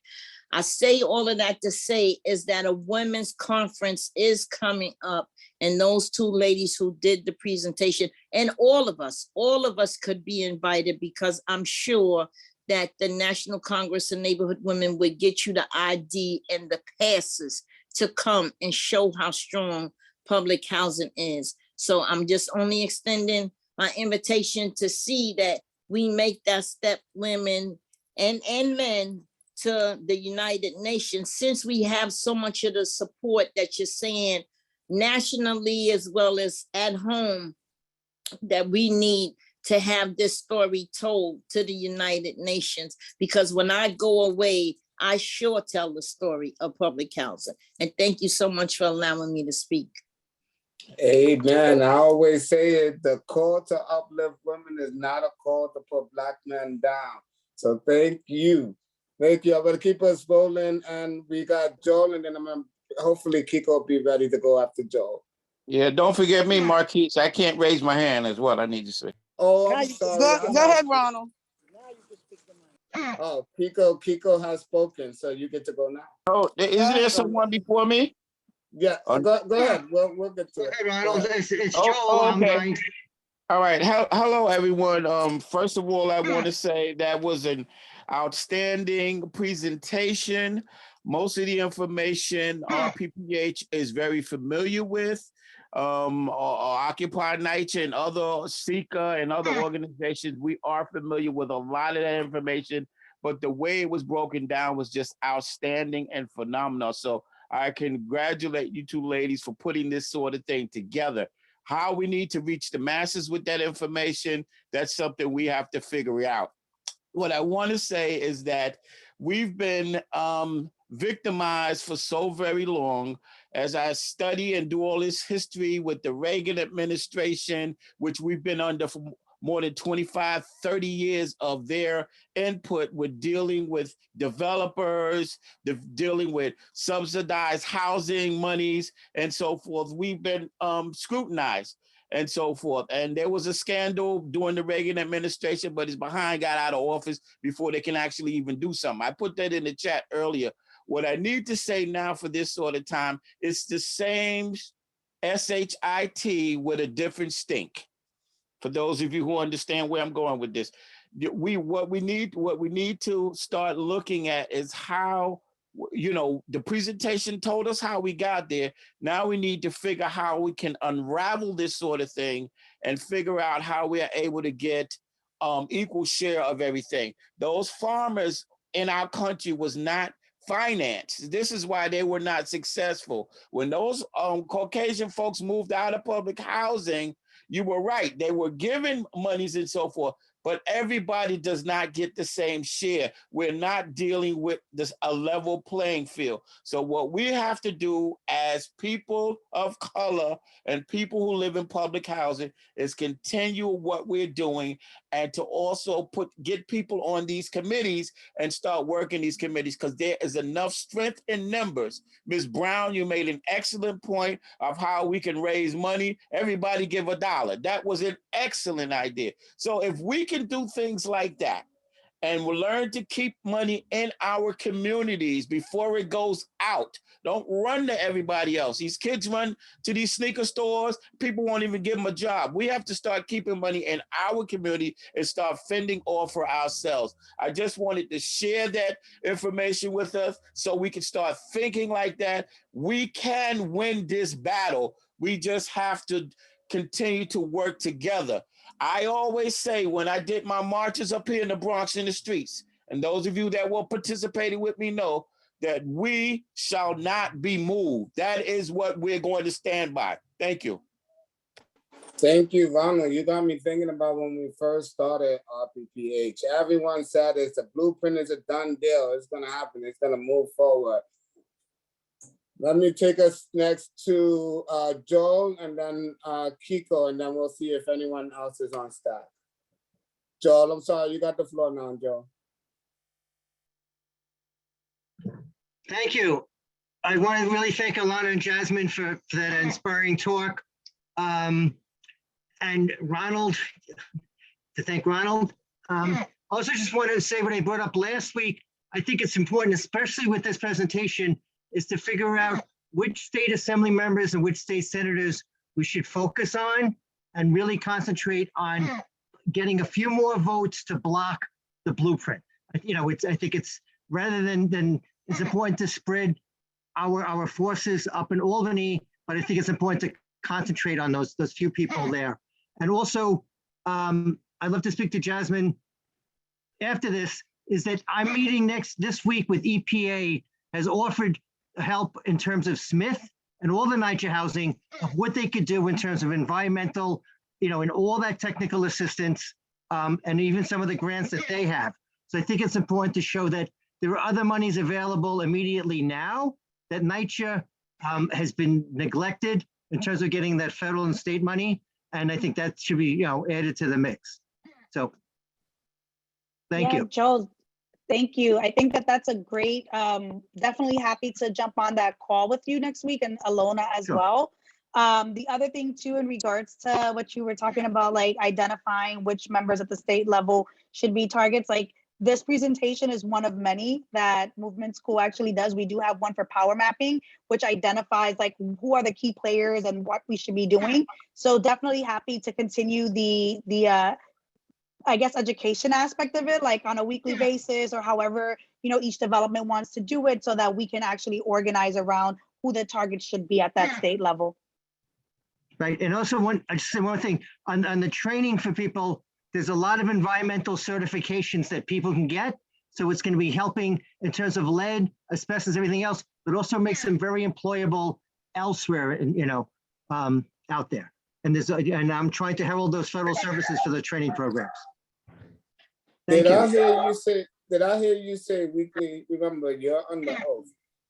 No, we'd love to have you come back, Jasmin and Ilona, to do more presentations. Power mapping actually would be dope, especially as we think about our trip to Albany. So definitely would love to have you come back and do more trainings. We got Kiko. Kiko, you ready for us? Yes, I made it in the house. Thank you so much for your patience. I would like to say thank you to you, Marquise, for in my heart and mind for the establishment of RPPH. Thank you for all of the speakers that you have brought on this platform. Okay, I have learned something from each and every one of them. And these two ladies today, thank you so much from the bottom of my heart that you are here willing to fight and doing a great job. The information is so very needed for all of us. It appears to me factually that you have really done your research. You have dug into the information that you were sharing with us. And it will be a pleasure for you ladies to to be able to hit every development that you can and give out this information. Marquise has done a phenomenal job as far as I am concerned. And combining with you two ladies, I don't really feel that we should be able to lose anything. If all of the residents got together, as Ms. Brown said, with a $1 donation, if all of the residents got together and really put forth the effort to get involved, to participate in saving their homes, willing to sit down and be educated by those who can educate us. There's miracles that happen every single day. This is something that we must put our foot forward to. I'm learning very late, but I'm learning. Those who want to participate will participate. Those who want to find time to save their homes will participate in that effort. Other than that, it's just a smokescreen and a conversation, and they're waiting for the people on this platform to do the work for them.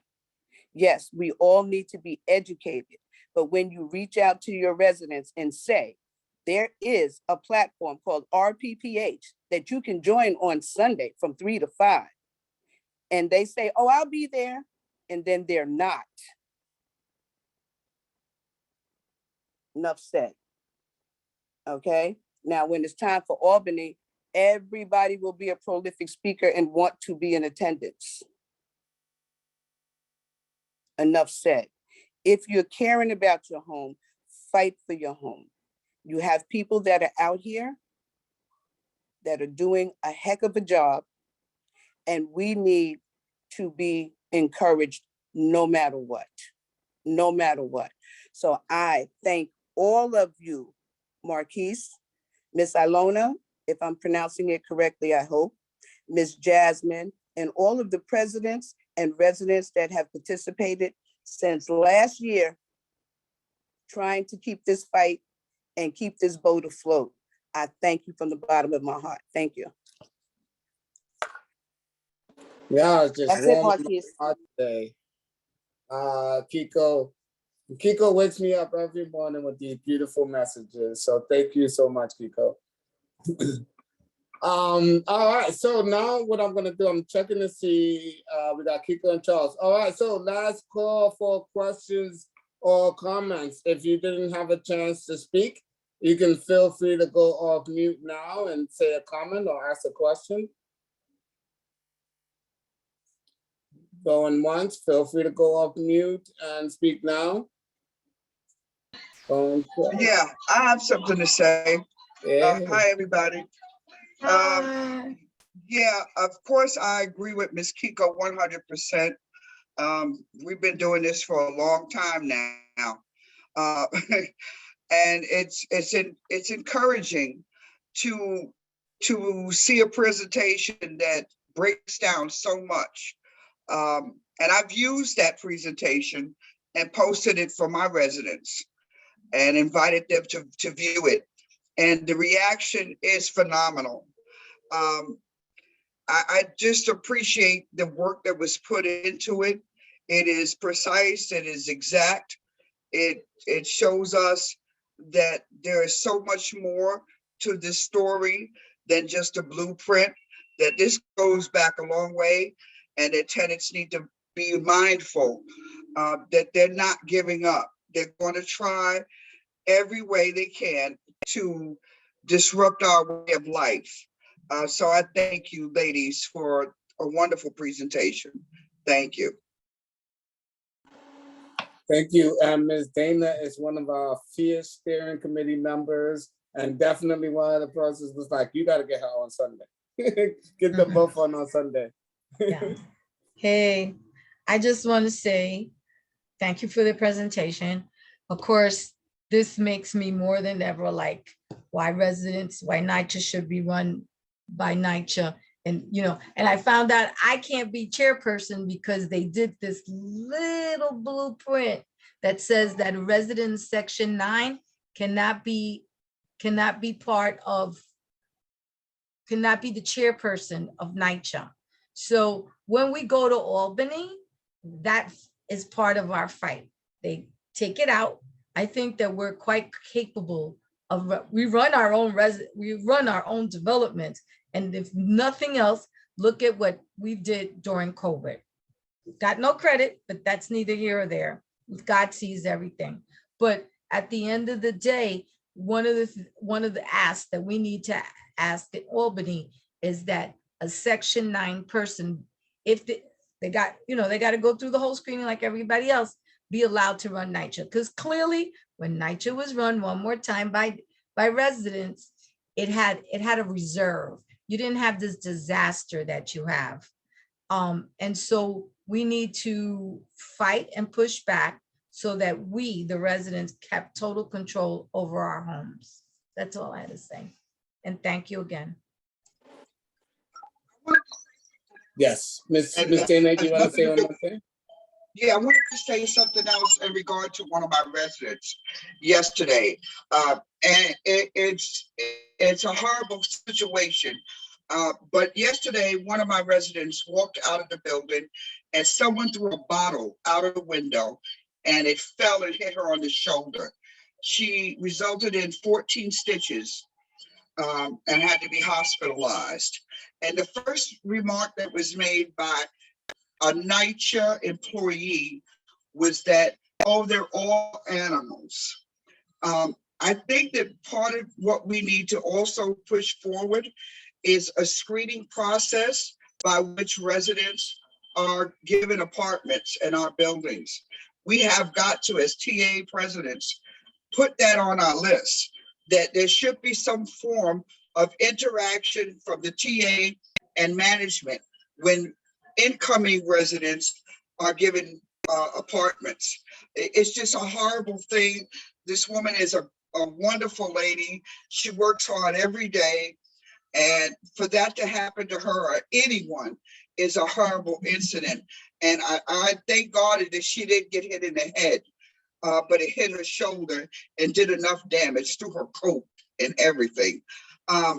So I think that that's something else that we as TA presidents need to push forward with at our next monthly meeting with our managers and our upper management, that there be a screening process by which new residents come into our developments. I'm just saying, thank you.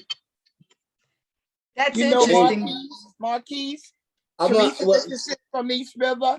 I wanted to say, I think we're being sabotaged early because half of Jefferson in Manhattan, half of Brownsville projects in Brooklyn, half don't have no gas at all until next year. Half of East River, I don't know what this heat under these new vendors are doing. So I think they're starting to sabotage and mess with us early and now, taking away the gas. Oh, if you go to RAD, you'll change the pipes and you'll get new stoves and you'll be doing good. So you're right. This was a great presentation. And I wish that East River had a center, but we're run under Scan Center. But I'm going to try to get you guys here in Manhattan to speak to the residents because we need your help. And I really appreciate you guys. Thank you. Marquise, On the this is gas Mrs. situation, Brown. if you want, call me, because what you need to do is start putting pressure, because this is important, on the state, your state elected officials. Well, they and said having in Brownsville, she just got off the phone with me. She said they went to the assembly person, they went to everybody, and the gas has been off since August. And go to the press. Aita, I'm gonna bring the conversation to happy hour. Can we hold it for I happy was hour? going to do it in happy hour, but then I was getting so excited. I said, let me get it out now. Okay, I will. All right. Marquise, All right, so let me get this Ms. is Brown Mrs. and then I'm Brown. gonna wrap Thank us you. up. Go ahead, Ms. Brown. Thank you. I just want to add, when you approach the politicians, just remember each and every one of these politicians has known what's been going on at NYCHA. And you have to keep that in mind.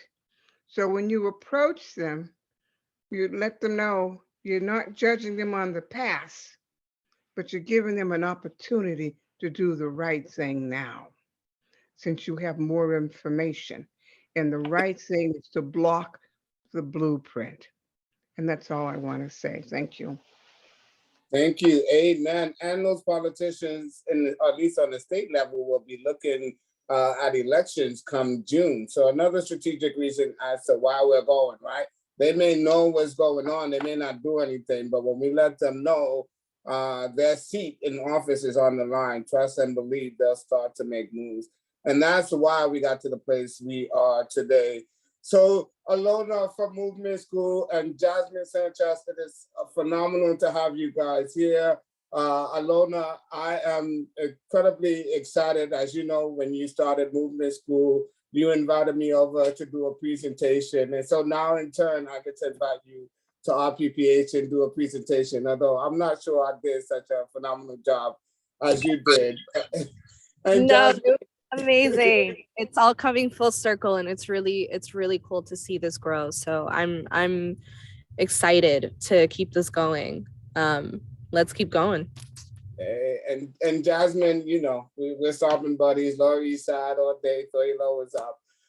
It's great to have you here. LES, LES. LES. So what I want to do is just give you guys just a couple of minutes to do some closing statements. I'm gonna make some updates and then kick us out to happy hour. So please, final words. Amazing. Jasmine, do you want to go first or? Yeah.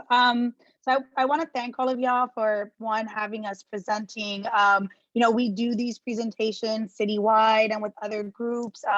And sometimes, you know, I must be for myself, I feel like, oh man, like, you know, we're not going to get through, but this space, Marquise, that you created, the tenants that are on here and the allies that are on here, it's this positive feel and vibe where I'm just like, yeah, we're gonna get this, you know, because everyone has been doing this work already. Everyone's super excited to collaborate. And I think that that's like the most important thing, especially when we're talking about homes for 1 million people in New York City and then thinking about it nationally, right? So I just want to thank you all for like the positive reinforcement and the support while we were presenting and, you know, the excitement of wanting to collaborate. I'm looking forward to that. I'm looking forward to building with y'all in 2022 and learning from all of you that have been in this fight prior to me and how we build out for like the next generation of organizers in public housing to actually come into this space and be able to contribute the way that y'all have allowed us to do so. So thank you again. And I look forward to building with y'all. Amazing. Yeah, y'all, I cannot tell you how energized I am feeling at 5 o'clock on a Sunday. And it's thanks to all of you. I think that we have such a critical moment coming, coming on, especially with 2022 and these elections coming up. And, you know, I have been saying this for years now, but the amount of power that NYCHA tenants have, y'all can literally elect the governor, y'all can elect the mayor, y'all could sway the election in any congressional, any state senate election, any assembly election, y'all can do that. And so it's a beautiful thing to see us building power from the bottom up and with all of you at the forefront and it actually being tenant led. And so I am so honored to be in the space with all of y'all. And I hope that we can continue to work together to educate each other on this stuff, to continue to elevate each other's work and leadership throughout the space and come out on top like I know that we can. And it honestly, I'm just kind of at a loss for words because I've been doing this for a while now. And there, like Jasmine said, there definitely are some times where I'm like, I don't know. But then every single time I'm in a space with all of you and tenants and I'm talking, it really reminds me of why we need to keep fighting and just the special opportunity the special opportunity, honestly, that there is with all of us banding together to actually save public housing. And yeah, so I'm really excited to continue the conversation going. My number, my contact information is in the chat. I would love to talk to y'all, continue educating y'all, come to y'all's developments, building with your tenants. Like Jasmine said, there's so many more conversations that we could be having, deeper conversations into the policy and the different plans that are being brought forth and kind of what tenant-led solutions actually can look like. And so I would love to continue those conversations with you all. And again, just thank you all for giving me space today. And I look forward to continue fighting with y'all. Yay, and the fight continues. So I'm going to share my screen and go through maybe 2 more slides before I stop recording and we can really start talking. So here we are. All right, so just taking us back. So Julia Salazar says the blueprint is dead, but we all know better, but I thought I'll have a little bit of fun. And we all know that the state legislature is going back up to Albany to start conversations on the budget and start moving on legislation. And I have a sneaky feeling that the blueprint is going to be on the table come January. So as you know, we are heading up to Albany so that we can talk to our elected officials and let them know that we need consistent funding from the state and hell no to the blueprint. So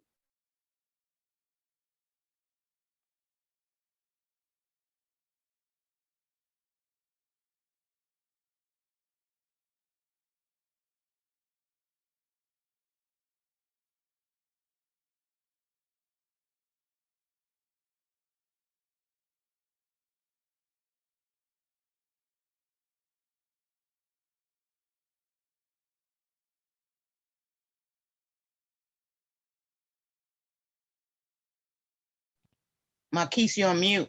We can't hear you. Marquise, you muted yourself. Marquise. I think there might be something wrong with his Okay, so he's doing the presentation and he's showing what's on the share, which is you can donate by going on the GoFundMe for his birthday. And he's asking people, since I'm going to speak for him until he gets back on, is that you share it with your group. I've shared it with mine on my Facebook account so that people can donate, even if it's $1, because I think it's important. And you know what? At the end of the day, if every resident gave $1, that would be more powerful than people giving $20 and $100, because that would show that we are united together. And so I would ask, like the residents to donate $1, because because this is about our homes. We're not asking for a whole bunch of money. We're asking for $1 to share. Marquise, are you back on? Because we couldn't hear you. yes, I'm back. I got a phone call and it completely shifted. But that's what RPPH is about, teamwork, right? Someone drops out, someone steps up and fills in a blank.